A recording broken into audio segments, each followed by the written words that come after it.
বল্লভপুর গ্রামে এক ভণ্ড সাধু বাস করতেন। আচ্ছা বাবা, তাহলে বলো তোমাদের কি প্রবলেম? এই শুনছি বলে একটা ভণ্ড সাধু এসছে, চল তো। ঠিক আছে বাবা, তুই কোনো চিন্তা করিস না, যা, তোর কাজ হয়ে যাবে। তুই যেটা বলছিস সেটা হয়ে যাবে বাবা।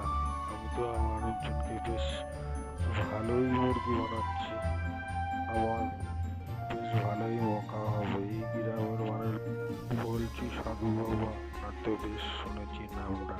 তো বলছি আমার এই জমিতে না ফসল হয় না, সেই জন্য একটা ব্যবস্থা করে দিন না, কিন্তু কি হয়। ঠিক আছে, দেখছি কি করা যায়, আর মনে হয় সফল হবে, বুঝতে পেরেছি।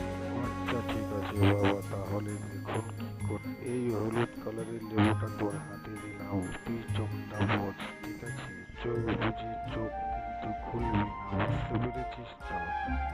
তারপর সেই সাধুটা কি করলো, ওর কাছে একটা লাল কালারের লেবুটাকে চেঞ্জ করে দিয়ে ওর হাতে দিয়ে বললেন চোখটা খুলতে। তারপর চোখটা খোলার পরে সে দেখলেন তার হাতে একটা লাল কালারের লেবু। তখন সাধুবাবু বলছেন, বাবা আমার হাতে এই লাল কালারের লেবুটা কি করে আসলো?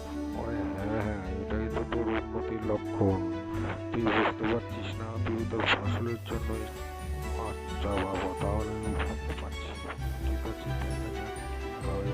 আপনার তো অনেক নাম না, দেখবো যদি খুব ভালো হয় তাহলে তো কোনো কথাই হবে না। ঠিক আছে, তুই নিশ্চিন্তে বাড়ি যা, বাড়িতে গিয়ে নিশ্চিন্তে ঘুমিয়ে পর, দেখবি তোর সফল হয়ে গেছে, বুঝতে পেরেছিস? আচ্ছা ঠিক আছে সাধু বাবা, তাহলে আমি যাচ্ছি। এই নিন, এই টাকাটা আপনি রাখুন, বুঝতে পেরেছেন তো?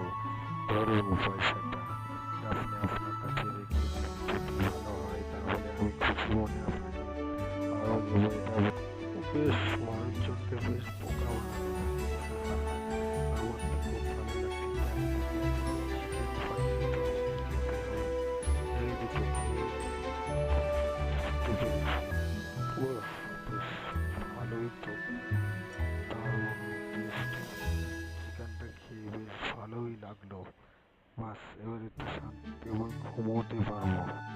ঠিক আছে তাহলে, বেশ ভালোই মানুষজনকে তো বোকা বানিয়ে এখানে কিছু মুদ্রা ইনকাম করতে পারছি। যাই, দেখি বাসায় গিয়ে আমি ঘুমাবো একটু শান্তি করে। অনেক ঘুম পাচ্ছে, নিশ্চিন্তায় ঘুমাবো, তাই না? আমার তো কিছু লোককে বোকা বানাতে হবে, তাহলে তো বেশ ভালোই জমবে। তারপর সে সাধুটা ঘুমিয়ে পড়লেন। সকালবেলা হলে উঠে গরু গাড়িকে নমস্কার সাধু বাবা, আপনার কথা শুনে বেশ আমি সেই দূর থেকে এসেছি। বেশ ভালোই, আপনি শুনছি যে মানুষের একটু উপকার করছেন, আমি তাই আপনার কাছে আসলাম। ঠিক আছে, হ্যাঁ হ্যাঁ, আপনি যেটা শুনেছেন বেশ ভালোই শুনেছেন। এই মানুষের একটু উপকারই করছি, বুঝতে পেরেছেন?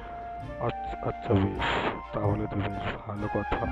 তাহলে আপনি আমার একটা উপকার করে দিন না। আমার বহুত দিন ধরে জমিতে কিছু ফসল হয় না,